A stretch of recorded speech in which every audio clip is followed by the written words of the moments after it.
샬롬 샬롬 샬롬 샬롬. 하나님 사랑합니다. 여러분 주 안에서 사랑합니다. 오늘 사람에게 말하는 낙이 그죠? 민수기 22장 15절에서 41절까지 우리 함께 교독했습니다. 동물과 사람의 다른 점, 가장 특징적인 건 말을 하죠. 사람은, 짐승들은 말을 못합니다. 근데 아주 아닌 것이 앵무새 말 따라서 하죠. 사람 말. 여기에 보니까 본문에 발람이 끌고 다니던 그 말이 그죠? 말을 하는 내용이 나오네요. 보니까 인류 역사상 동물이 사람처럼 말했던 그런 적은 없었는데 여기에 본문에 발람 선지자의 나귀가 그의 주인 발람에게 말하는 그런 내용이 나옵니다. 동물인 나귀가 하도 답답해서 주인은 발람에게 말할 뿐 아니라 그를 나무라기까지도 하는 그런 내용들이 나타나죠. 물질에 그 눈이 멀었어요. 발람이. 그죠? 첫째는 발람은 물질 눈이 멀어서 하나님의 뜻에 반하는 일을 합니다. 그죠? 이스라엘에 좋지 않은 부분에 해를 끼치는 그러한 일을 하려고 자꾸 시도를 하죠. 발락왕의 첫 번째 시도. 발람 선지자를 불러와서 이스라엘을 저주하려고 했었습니다. 그러나 막다른 골목에 다다른 발락은 거기서 주저앉고 포기할 수가 없었어요. 안 되죠. 재차 발람 선지자에게 사신을 보냅니다. 먼저보다 더 귀하고 높은 그런 사신들을 보내고 예물도 풍성하게 싸서 보내죠. 발람 선지자가 발락의 말만 잘 들으면 큰 명예와 부가 보장되는 약속입니다. 그들이 발람에게로 나아가 그에게 이르되 십볼의 아들 발락의 말씀에 청컨대 아무 것에도 꺼리끼지 말고 내게로 오라 이렇게 얘기하죠. 그들이 발람에게로 나아가서 그를 높여 존귀케 하고 16절 17절에 그렇게 나타나 있습니다. 그들이 발람에게로 나아가 그에게 이르되 십볼의 아들 발락의 말씀에 청하건대 아무 것에도 꺼리지 말고 내게로 오라. 내가 그들을 높여 크게 존귀하게 하고 그대가 내게 말하는 것은 무엇이든지 시행하리니 청하건대 와서 나를 위하여 이 백성을 저주해달라는 그러한 이야기입니다. 이제 그 제의를 받은 발람은 발락이 그 집에 은금을 가득히 채워서 내게 줄지라도 내가 너희 야훼 내 하나님의 말씀을 어기어 덜하거나 더하지 못하겠다. 18절에 그렇게 대답하죠. 그렇게 얘기를 합니다. 적어도 겉으로는 아주 단호하게 거절을 했어요. 그런데 이미 탐욕으로 마음이 가득 채워져 있습니다. 물질 눈이 어두워진 발람 선지자였기에 겉으로는 거절하는 것 같아 보였지만 속으로는 그를 따라가기를 원해. 우리 그럴 때 있죠. 이러면 안 되는데 하면서도 그 마음을 키우지 못할 때가 있습니다. 사제 발람은 거절하되 그들을 따라갈 끈어풀을 남겨둡니다. 19절이죠. 그런즉 이제 너희도 이 밤에 여기서 유숙하라. 야훼께서 내게 무슨 말씀을 더 하실는지 내가 한번 기도해보겠다. 쉬운 얘기로 이렇게 얘기를 합니다. 20절에 밤에 하나님이 발람에게 임하 이르시되 그 사람들이 너를 부르러 왔거든. 일어나 함께 가라. 그러나 내가 네게 이르는 말만 준행할지니라. 따라가거라. 근데 내가 하는 말만 너는 들어야 된다. 발람이 아침에 일어나 자기 나귀의 안장을 지우고 모압 고관들과 함께 갑니다. 그가 감으로 말미암아 하나님의 진노하심으로 야훼의 사자가 그를 막으려고 길에 서니라. 발람은 자기 나귀를 탔고 그의 두 종은 그와 함께 있더니 나귀와 야훼의 사자가 칼을 빼서 손에 들고 길에 선 것을 보고 길에서 벗어나 밭으로 들어간지라. 발람이 나귀를 길로 돌이키려고 채찍질합니다. 아니 타고 가는 말이 그죠? 길로 안 가고 밭으로 들어가요. 그 나귀의 눈에는 말의 눈에는 여호와의 사자가 칼을 빼들고 서 있는 사자가 보이니까 피해서 밭으로 들어가는 그런 내용이죠. 그러므로 발람은 처음부터 아예 시험에 빠질 만한 끈앞풀을 남겨두지 말았어야 된다. 하나님 우리 사람들처럼 오늘은 이랬다 저랬다 내일은 저랬다 하시는 분이 아니시라는 거죠. 처음부터 단호하게 자르고 분명하게 선을 이끌어 스스로 유혹에 빠지는 일을 막아야 합니다. 우리아의 아내 밧세바가 모욕하는 것을 봤으면 다윗도 그저 거기서 그냥 그것을 딱 끝내야 돼요. 그런데도 그 여인의 그 환상을 지우지를 못합니다. 그 여자가 누군가 알아보죠. 그랬더니 자기 폐하에 있는 그 우리아 장군의 아내였던 거죠. 그 여인이 지금 조국을 위해 전쟁이라고 싸우고 있는 충성스러운 부하 우리아의 그 아내인 것을 알았으면 또한 어이구 내 부하의 부인이구나 하고 딱 마음을 접었어야 되는데 육신의 정욕, 탐욕 때문에 죄의 끈아불을 끝까지 거두거나 잘라버리지를 못해서 큰 죄를 범합니다. 이 원칙은 우리에게도 똑같이 적용되죠. 죄의 유혹이 살며시 다가올 때 처음부터 단호하게 잘라야 됩니다. 그것을 마음에 품고 이를 꾸미는 끈아풀을 남겨서는 절대 안 되겠다. 하나님은 발람이 이런 마음을 아셨기 때문에 그가 사신들을 따라가는 것을 허락하신 거예요.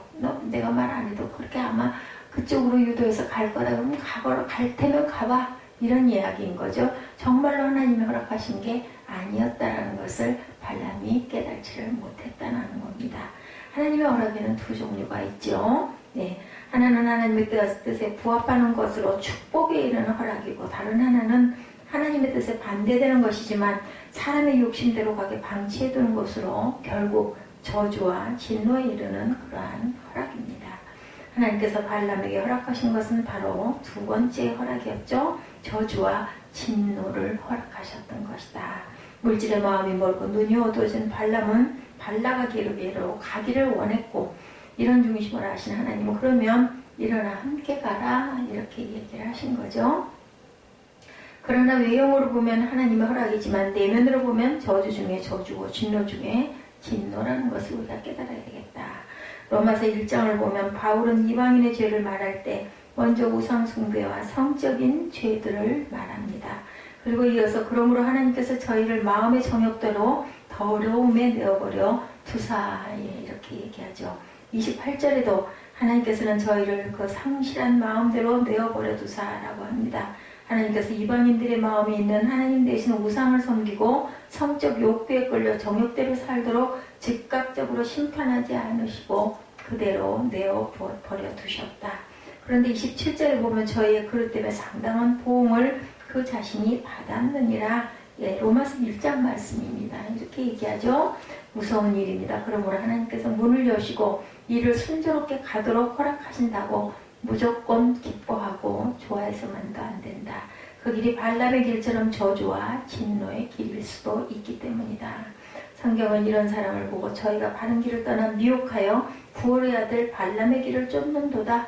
베드로서 2장 15절입니다. 이렇게 증거하죠.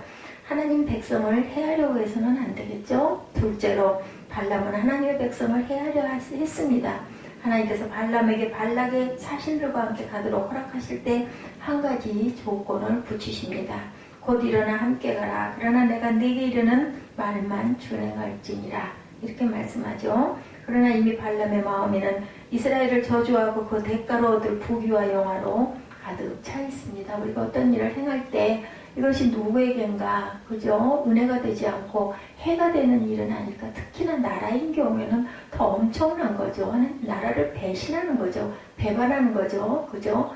예, 옛날에는 역적모의라고 합니다. 이런 꼴이에요. 가서 예, 선지자로서 자신의 나라를 그렇게 저주하는 그런 기도를 절대로 해서는 안 되는 거죠. 하나님이 가라고 하시는 게 오히려 이상한 거라는 생각을 우리가 해봤어야 된다는 거죠. 발람의 중심을 보신 하나님은 진노하셔서 그의 사자를 보내서 그를 죽이려고 하셨어요. 그래서 하나님의 사자가 그의 가는 길을 막고 쓴 게 22절입니다. 그러나 예, 발람을 태우고 가던 나귀는 칼을 빼어 손에 들고 길에 선 하나님의 사자를 나귀가 봅니다. 13절이죠. 나귀는 하나님의 사자를 피하려고 애를 씁니다. 그래서 피해 간 곳이 밭이었고 영문을 모르는 발람은 그 나귀를 채찍질해서 다시 길로 올라왔지만 하나님의 사자가 양쪽 포도원 사이에 난 좁은 길을 막고 서 있기 때문에 나귀는 몸을 담에 대고 발람의 발을 그 다음에 비비어 상하게 합니다. 발을 다쳤겠죠? 좁은데 담벼락에 달라붙으니까 말을 타고 있는 상태니까 화가 난 발람이 다시 나귀에게 채찍질을 하고 그래도 길을 막고 산 하나님의 사자 때문에 앞으로 가지 못하고 그 자리에 엎드리니까 이번에는 세 번째로 지팡이로 내려칩니다. 그때 나귀가 입을 열어서 말을 하는 부분이 28절 이하에 나오는 발람과 나귀의 대화 내용이죠. 내가 주인에게 무슨 잘못을 하였기에 나를 이같이 세 번을 때립니까? 하죠. 네가 나를 거역했기 때문이다. 내 손에 칼이 있었다면 아마 나는 곧 너를 죽였을 것이다. 그랬더니 대답을 합니다. 나는 주인이 오늘까지 평생 타고 다니는 나귀가 아닙니까? 내가 언제 주인에게 이같이 행했던 적이 있습니까? 라고 얘기를 하죠. 물론 그런 적은 없었다. 발람은 이처럼 이전에 짜지 않던 행동을 하는 나귀를 보고 가던 길을 멈추고 하던 일을 중지하고 뭔가 한 번쯤은 내 행동이 잘못된 것이 없었나를 돌아볼 줄 알아야 되겠다. 그리고 자신이 물질의 눈이 어두워진 것을 회개하고 그 즉시 그의 왔던 길을 돌이켜 돌아갔어야 했습니다. 그러나 일단 물질의 눈이 멀고 마음이 미혹된 발람은 그래도 정신을 끝까지 못 차립니다. 드디어 하나님의 사자가 그의 영안을 열어보게 하시죠. 이런 일을 하는 건 누가 해요? 본인의 눈이 열린 게 아니라 성령께서 눈을 열게, 보게, 듣게 해주신다는 거죠. 31절에 때에 야훼께서 발람의 눈을 밝히심에 여호와의 사자가 손에 칼을 빼어들고 길에 선 것을 보고 머리를 숙이고 이제 드디어 엎드립니다. 왔구나, 있구나, 큰일 났다 하는 거죠. 그때 하나님의 사자가 그를 엄하게 꾸짖습니다. 너는 어찌하여 내 나귀를 이같이 3번 때렸느냐? 보라, 내 길이 내 앞에 패역하므로 내가 너를 막으려고 나왔더니 나귀가 나를 보고 이같이 3번을 돌이켜 내 앞에서 피하였느니라. 나귀가 만일 돌이켜 나를 피하지 아니하였다면 내가 벌써 너를 죽이고 나귀는 살렸으리라. 32, 3절입니다. 발람은 그의 나귀 때문에 생명을 건졌어요. 그의 잘못을 하나님의 사자 앞에 시인하며 당신이 이를 기뻐하지 아니하시면 나는 돌아가겠나이다 라고 드디어 말하는 부분이 34절에 나타나죠. 발람이 야훼의 사자에게 말하되 내가 범죄하였나이다. 당신 나를 막으러 길에 서신 줄 내가 알지 못하였나이다. 당신 이를 기뻐하지 아니하시면 나는 돌아가겠나이다. 야훼의 사자가 발람에게 이르되 그 사람들과 함께 가라. 내가 네게 이르는 말만 말할지니라. 발람이 발락의 고관들과 함께 갑니다. 명령하시죠. 따라가거라 라고 이야기를 하십니다. 그러나 하나님의 사자는 발람이 하나님께서 명하신 것만 예언하기로 다짐하고 그를 발락에게로 보냅니다. 그 후에 할 일이 남아있는 거예요. 이제 다시 사명에 주어지죠. 여기서 우리는 아주 중요한 영적 교훈을 얻을 수가 있는데, 하나님은 그의 백성이 해를 받는 이런 나귀 같은 미물을 통해서라도 막으신다라는 겁니다. 여기서 우리는 그토록 하나님을 배반하고 반역했던 이스라엘인데도 불구하고 끝까지 그들을 보호하시고 지키시는 하나님의 은혜와 사랑을 우리가 느낄 줄 알아야 되겠습니다. 우리가 과연 무엇이긴데 우리가 잘한 건 아무것도 없죠. 하나님은 그런 은혜와 사랑을 우리에게 늘 베푸시는 하나님이시다. 예수 그리스도께서 나를 위해 십자가 위에서 무조건적으로 죽으시고 이를 믿음으로 말미암아 나도 여러분과 하나님의 백성이 되었죠. 우리 모두는. 우리도 이스라엘처럼 얼마나 하나님을 배반하고 반역하고 하루에도 얼마나 많은 수없는 잘못을 저지르는지 모릅니다. 두 번째, 비록 발람 같은 사람일지라도 하나님은 절대로 포기하지 아니하시고 끝까지 스스로 회개하고 돌아올 기회를 주시죠. 하나님의 사랑은 그 특성이 오래 참음에 있습니다. 우리가 발람같이 물질과 세상에 빠져 살지라도 언젠가 깨닫고 회개하고 그 품으로 돌아오기를 바라신다. 어떤 때는 주의 종을 통해 말씀하시기도 하고 어떤 때는 나귀 같은 미물을 통해 말씀하시기도 합니다. 그러므로 우리의 단단해진 마음이 더 완악해지지 않도록 말씀과 성령으로 우리가 항상 채우고 준비하고 가야 되겠죠. 좀 멀리 갔다가도 부르시는 음성을 듣고 깨닫고 주께로 돌아올 줄 알아야 되겠다. 우리 모두가 하나님의 말씀과 그의 음성에 속히 귀를 기울일 수 있는 복된 심령들이 되셔야 되겠습니다. 오늘도 주 안에서 하나님의 마음을 품고 하나님의 음성에 귀 기울이고 하나님의 말씀을 저희들 순종하고 나아갈 준비를 하는 항상 깨어있는 저와 여러분 되시기를 주님의 이름으로